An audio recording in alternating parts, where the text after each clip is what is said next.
حضرت مولانا عمران صاحب قبلہ نے یقیناً بارگاہ غوثیت مآب رضی اللہ تعالیٰ عنہ میں استغاثہ پیش کیا، سب کی بگوئی بنا دیجیے۔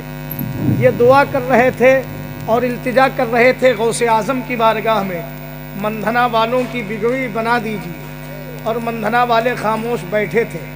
یار اگر کوئی شخص تمہارے لیے دعا کرے تو تم خاموش بیٹھو گے؟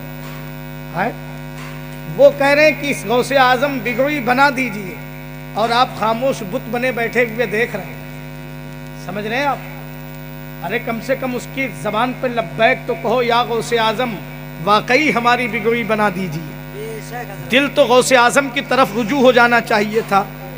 تھوڑی باتیں میری کبھی کبھی تلخ ہو جاتی ہیں، لیکن بات میں سچی کہتا ہوں۔ حضرات جس غوث کی محفل میں آپ بیٹھے ہیں، جب یہ بہت چھوٹے تھے نا تو یہ خالی نہیں بیٹھتے تھے۔ ہاں اللہ کا شکر ہے، ماں کی آگوش ہی میں جب وہ آئے تھے شکم میں تبھی وہ ولی تھے، اور آئے بھی نہیں تھے تب بھی ولی تھے وہ۔ اللہ اکبر۔ کب؟ جب غوث اعظم سن غالباً 500 ہجری میں حضرت سرکار تشریف لائے، 400 کچھ ہجری میں، سمجھ رہے ہیں آپ؟ لیکن ابھی سیدہ فاطمہ کے گھر میں حسنین کریمین کھیل رہے، آقا تشریف لاتے ہیں۔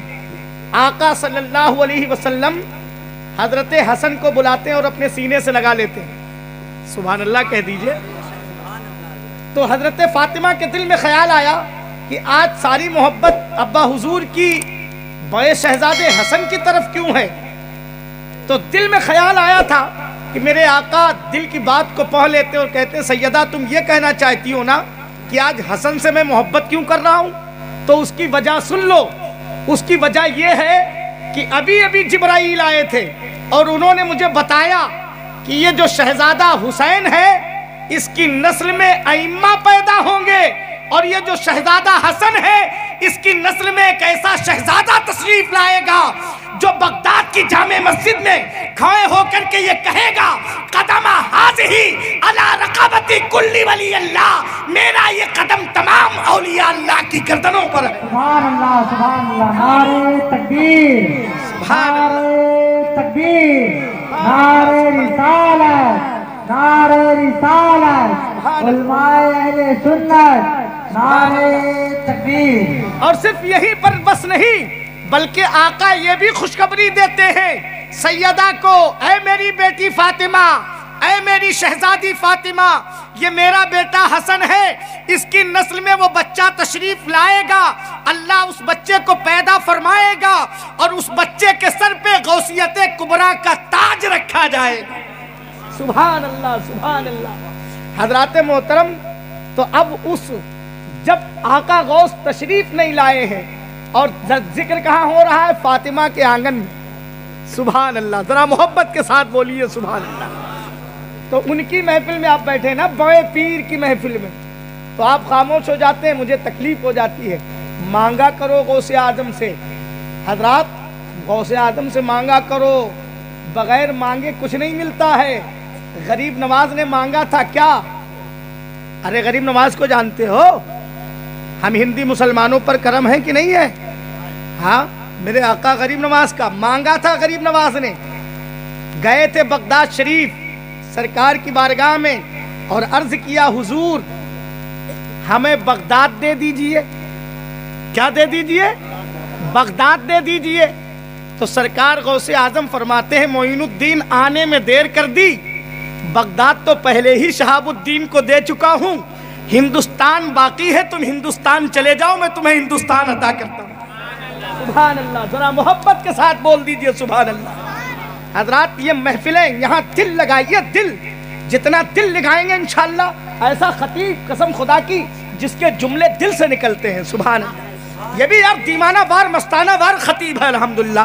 میں آج محمد علی بھائی بیٹھے ہیں، علامہ محمد علی بھائی چترویدی، میری ملاقات ان سے یہ آپ یہ سمجھ لیجئے کہ تقریباً میرا جہاں تک اندازہ ہے تقریباً 12 سال ہو گئے میں انہیں جانتا ہوں۔ سبحان اللہ، ذرا محبت کے ساتھ بول دیجئے سبحان۔ آپ کی بستی میں آئے ہوں گے، لیکن ابھی جو ان کا کنیکشن ہے بغداد شریف سے، جو جوا ہوا تار ہے، وہ تار اتنا مضبوط ہے قسم خدا کی، نہ جانے کتنی زندگیوں کو یہ سوار چکے۔ سبحان اللہ۔ سبحان اللہ، ذرا محبت کے ساتھ بولیے سبحان اللہ۔ اس کی وجہ یہ ہے کہ یہ خود پہلے بگڑے ہوئے تھے، سمجھ رہے آپ؟ اور جب بگڑا ہوا انسان سدھرتا ہے تو قسم خدا کی نہ جانو کتنوں کو سدھار دیتا ہے۔ سبحان اللہ، ذرا محبت کے ساتھ بولیے سبحان اللہ۔ ہاں ماشاء اللہ، میں جو بات کہتا ہوں سچ کہتا ہوں، اللہ کا شکر ہے۔ لیکن اللہ نے جس دن سے اپنے آقا یعنی میرے آقا صلی اللہ تعالی علیہ وسلم کا عشق عطا کیا انہیں، اور ظاہر سی بات ہے اللہ تعالیٰ دیکھیے یہ فیصلہ عالم ارواح میں ہو چکا ہے۔ جب اللہ تعالیٰ نے ہم لوگوں کو پیدا فرمایا، اس سے پہلے ایک جلسہ اللہ نے کیا تھا اور تمام روحوں کو اکٹھا کیا تھا، تو وہاں پر جانتے ہیں یہ علماء بیٹھے ان سے پوچھئے آپ، وہاں پر تمام لوگوں کو اکٹھا کرنے کے بعد یعنی روحوں کو رب نے ارشاد فرمایا کہ اے لوگو یہ بتاؤ، میں تمہیں پیدا کروں اور تمہارے بیچ اپنا محبوب بھیجوں تو کیا تم میرے محبوب پر ایمان لاؤ گے، میرا کلمہ پڑھو گے، مجھ پر ایمان لاؤ گے، مجھے ایک مانو گے؟ تو وہیں پر 4 گروہ ہو گئے تھے۔ کئے گروہ؟ 4 گروہ۔ ایک گروہ نے کہا کہ پروردگار ہاں اگر میں نے پایا تیرے محبوب کو، ظاہر سی بات ہے 1 لاکھ کم و بیش 24,000 انبیاء یہ دین ہی تو لے کر کے آئے تھے، یہ دین ہی تو لے کر کے آئے۔ حضرات محترم وہاں 4 گروہ ہو گئے۔ ایک نے مان لیا، کس سے؟ زبان سے مانا، دل سے نہیں مانا۔ ایک نے دل سے مانا، زبان سے نہیں مانا۔ ایک نے دل اور زبان سے دونوں سے مان لیا، اور ایک نے نہ دل سے مانا نہ زبان سے مانا۔ کئی گروہ ہو گئے؟ 4 گروہ۔ 4 یہ کام کی باتیں ہیں، سن لیجئے۔ 4 گروہ ہو گئے، 4 گروہ۔ اب سنیے گا، دل اور زبان سے جس نے مان لیا تھا وہ قسم خدا کی ایمان والوں کے یہاں پیدا ہوگا اور ایمان ہی میں رہے گا، اور اس ایمان ہی پر اس کا خاتمہ ہوگا۔ سبحان اللہ، ذرا محبت کے ساتھ بول دیجئے سبحان اللہ۔ اور جس نے صرف زبان سے مانا تھا، دل سے نہیں مانا تھا، تو ایمان والے کے گھر میں پیدا ہوگا، لیکن مرے گا تو بے ایمان ہو کے مرے گا۔ سمجھ رہے ہیں آپ؟ اور حضرت بیٹھے ہوئے ہیں، ان کی زندگی کا یہ مشاہدہ ہے، اس لیے میں یہ بات کہہ رہا ہوں۔ اور ایک وہ شخص جس نے دل سے مانا تھا، زبان سے نہیں مانا، زبان سے اقرار نہیں کیا، تو قسم خدا کی وہ کفر میں پیدا ہوگا، لیکن خاتمہ اس کا ایمان پر ہوگا۔ سبحان اللہ، اللہ مرنے سے پہلے اس کو موت عطا کر دے گا۔ اور غوث اعظم کا یہ بھی قول سن لیجئے، جب یہ قول آپ نے سنا ہے تو یہ بھی سن لیجئے۔ آج ہی میں کتاب کا مطالعہ کر رہا تھا، تفیح الخاطر ایک کتاب ہے، اس کا یہ حوالہ ہے۔ سمجھ رہے ہیں آپ کہ سرکار غوث اعظم فرماتے ہیں کہ میں اپنے مرید کو مرنے ہی نہیں دوں گا جب تک کہ اللہ اسے توبہ کی توفیق نہ دے۔ سبحان اللہ، ذرا محبت کے ساتھ بولیے سبحان اللہ۔ یار سبحان اللہ، زندہ باد۔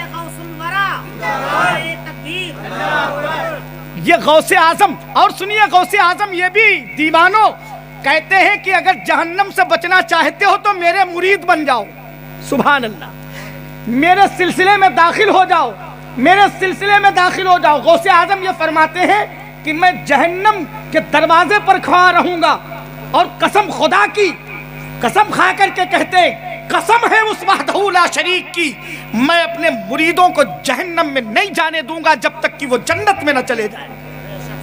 سبحان اللہ، ذرا محبت کے ساتھ بولیے سبحان اللہ۔ تو یہ خوشخبری ہے، اور جس نے دل اور زبان سے دونوں سے انکار کیا تھا وہ کفر میں پیدا ہوگا اور کفر ہی میں رہے۔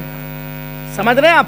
یہ 4 گروہ ہو گئے، تو ابھی حضرت باقی گروہوں کا ذکر حضرت کریں گے انشاءاللہ۔ تو ذرا ہاتھ کو اٹھائیے اور دل کی گہرائی سے اب حضرت ہی کا استقبال کر لیا جائے، کیونکہ وقت بہت ہو چکا ہے۔ آئیے محبت و احترام کے ساتھ علامہ مولانا محمد علی صاحب قبلہ دامت برکاتہم العالیہ، جو ایک زبردست علم و فضل کے عظیم الشان کوہ نور ہیرا ہیں، الحمدللہ، جہاں اللہ تعالیٰ نے انہیں اردو زبان سے نوازا ہے، وہیں وہ 4 ویدوں کی زبان بھی جانتے ہیں جنہیں چتر ویدی کہا جاتا ہے۔ اب ظاہر سی بات ہے وہ زبان سنسکرت کی ہوتی ہے، ہندی کی ہوتی ہے، یہ تمام تر زبانوں کے مالک ہیں وہ۔ کئی زبانوں کے مالک ہیں، تو میں چاہتا ہوں کہ ان کا استقبال کیجئے۔ نعرہ تکبیر! ارے ذرا دل کی آواز کا استعمال کیجئے دیوانوں، یہ دیوانہ ملے نہ ملے، اگر محبتیں ملتی رہیں گی تو پھر ہم آتے جاتے رہیں گے، اور اس طریقے سے کریں گے۔ ہمارے سعید بھائی نے ہمیں کھانا بہت اچھا کھلایا ہے، اس لیے بہت بولنے کا دل کر رہا ہے، ماشاءاللہ۔ ذرا دل کی گہرائی سے ذرا محبت کا اظہار کر دیجئے۔ نعرہ تکبیر! نعرہ رسالت! نعرہ رسالت! اراکین